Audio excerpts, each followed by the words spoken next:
In the Middle Ages, Arab scientists invented distillation, which they used to make perfumes and cosmetics.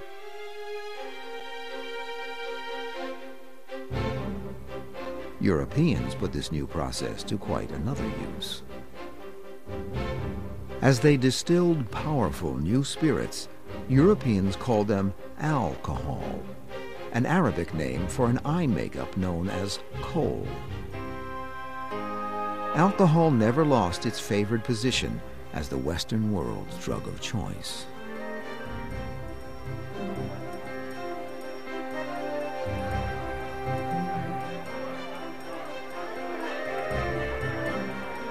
Some people have said that the aggressiveness that alcohol stimulates, and that certainly is a characteristic of alcohol, is consistent with Western values and Western culture, whereas, for example, the more introspective, meditative, reverie kind of state that marijuana produces or opium produces seems more consistent with some of the Eastern cultures than with Western cultures. And maybe some of our discomfort with those drugs has to do with that feeling that this is culturally out of sync with us.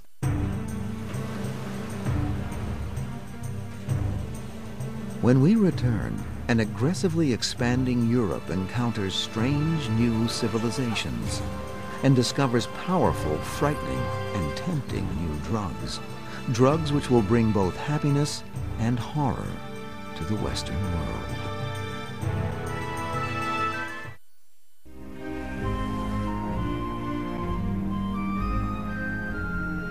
On October 12, 1492, Christopher Columbus and his crew landed on the Caribbean island of Hispaniola.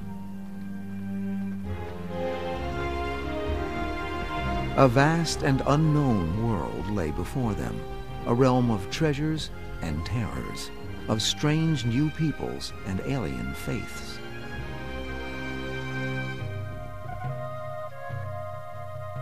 Among the mysteries of this astonishing new world were its exotic drugs, which the Catholic Church quickly denounced as evil. When the Spaniards arrived in the New World, they bumped into a huge variety of hallucinogenic substances. And this is quite a shock for these Catholics from the old world to see all of these things that their priests were telling them there were manifestations of pacts with the devil.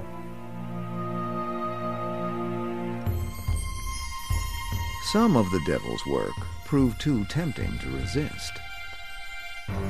As Spanish conquistadors seized control of the Aztec Empire, they encountered the beans of the cacao tree, which the Indians made into a drug called jocoatl, in English, chocolate. Chocolate was mostly taken as a beverage that was unsweetened and often mixed with red pepper and other spices. It was considered aphrodisiac and mind-altering. In some cultures it was reserved to the royalty of the tribes. Whatever its mind-altering properties, chocolate quickly proved to be as addictive as any other drug.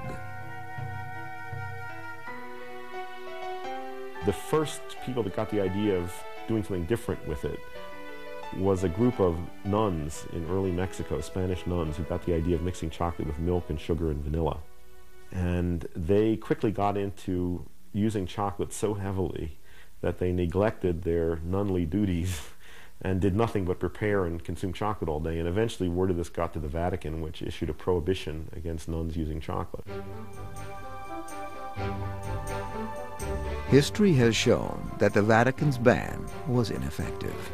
Since that long-ago day, no power in heaven or on earth has been strong enough to suppress humanity's inexhaustible appetite for chocolate.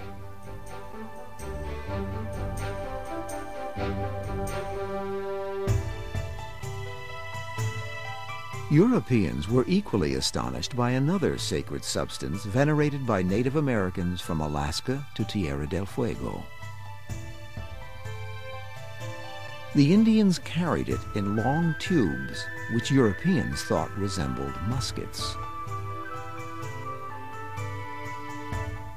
These are lit at one end.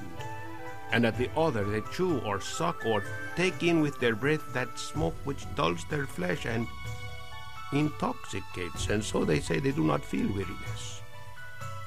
Those muskets, or whatever we call them, they call tobaccos. Father Bartolomeo de las Casas.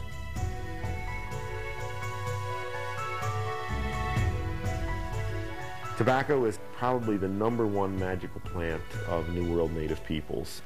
And the belief of Indians is that tobacco has the special property of being able to carry prayers from the human realm to the spirit world. One way they used it was to make huge cigars of very strong tobacco. These were things that were 3 feet long and a foot thick, that were propped up on little wooden crutches with a fire at one end, and the men of the tribe would take turns letting all the air out of their lungs, squatting down, taking a huge inhalation of this, and then falling on the ground with their eyes rolling apart. In the 1580s, the intrepid English explorer Sir Walter Raleigh caused a sensation by appearing at the court of Queen Elizabeth, puffing a tobacco pipe.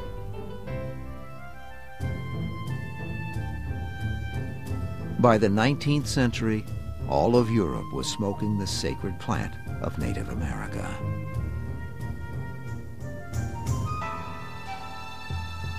Another American drug amazed Europeans even more than tobacco.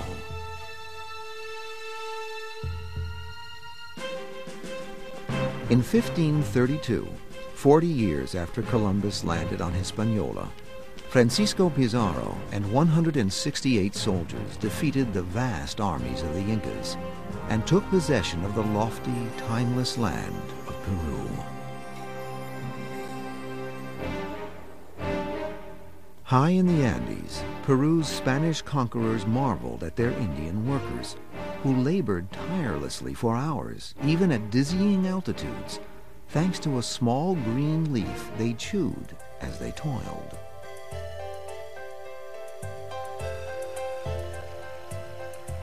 Today, over 400 years later, the peoples of the Andes still revere the ancient coca leaf, source of the modern drug, cocaine. It is used in all important acts, at births, at deaths, at funerals, at weddings, at signing marriage contracts. In the native context, coca leaf does not produce addiction. It does not produce the kind of mood problems that we see associated with cocaine. And I think this has to do with several differences. The first is that the content of cocaine in coca leaf is very low. It's taken by mouth, so the drug is absorbed slowly rather than going into the brain very rapidly as when you snort it or especially smoke it.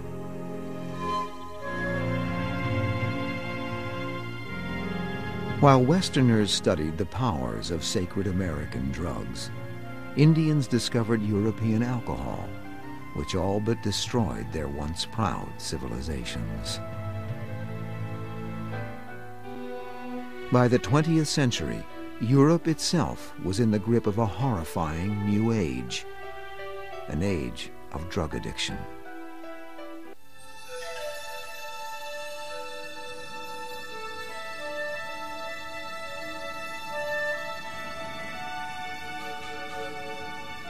The Andes of Peru.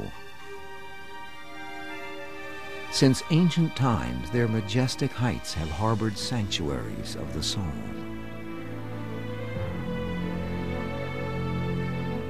Where the boundary between heaven and earth can sometimes disappear.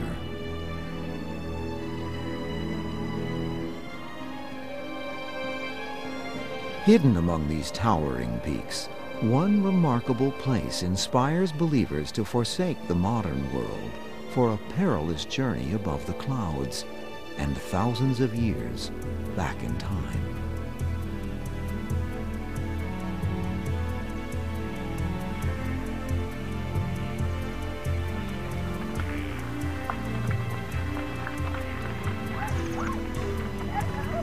To fulfill their quest, they must ride mules for hours through treacherous swamps of mud.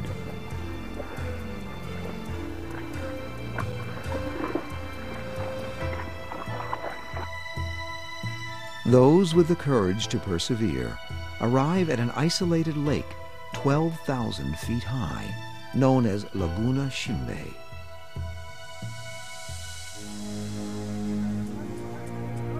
In this haunted, holy place, they will undergo a bizarre and rigorous ordeal, hoping to heal sicknesses modern medicine could not cure.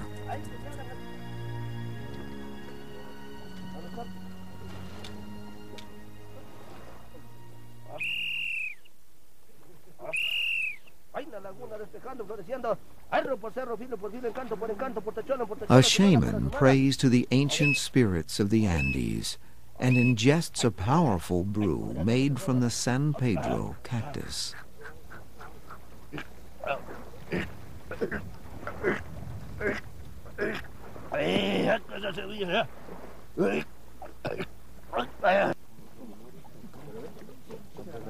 The boiled juice of San Pedro contains the world's highest concentration of the hallucinogen known as mescaline.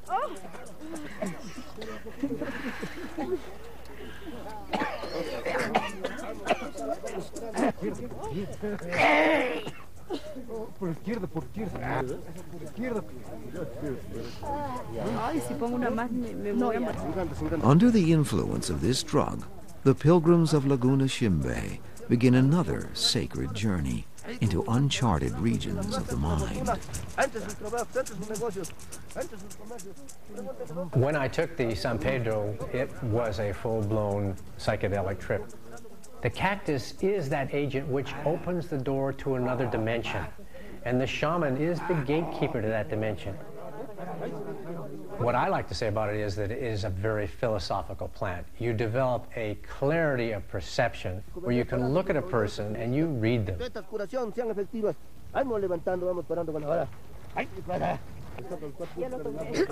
The San Pedro rites offer mystical insight, but the seekers pay a price. As the drug takes effect, some pilgrims become violently ill.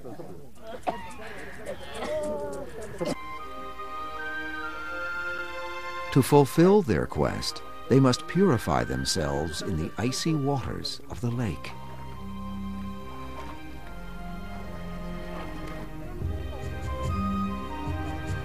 They must submit to strange rituals that ward off evil.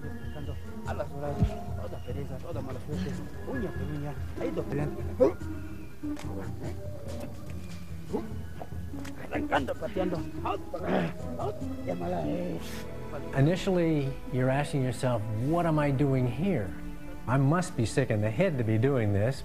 And yet, when all was said and done, there was an incredible sense of well-being and of something achieved that you couldn't really put your hands on, but just a feeling of wholeness and satisfaction. Beyond the mind-altering effects of San Pedro, scholars are fascinated by the antiquity of these rites. Archaeologists believe that Peruvians have been making pilgrimages to this lofty Andean lake for thousands of years.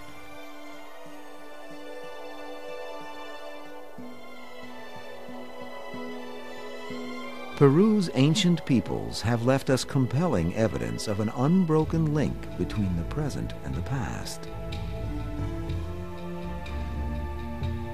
Centuries before the birth of Jesus, artists created exquisite ceramic images of shamans, reverently displaying the San Pedro cactus. The mind-altering cactus was so honored in ancient Peru that artists fashioned its portrait in clay. What you find is a long continuum running right back to 1500 BC, right up to the present, where the shamans are basically having the same kinds of visionary experiences as we find depicted in the archaeological record. Could Laguna Shimbe's rituals be an open window in time, giving us a glimpse of humanity's ancient past? Do they recall a distant age when human beings took drugs not for pleasure, but to search for the sacred on a path of suffering?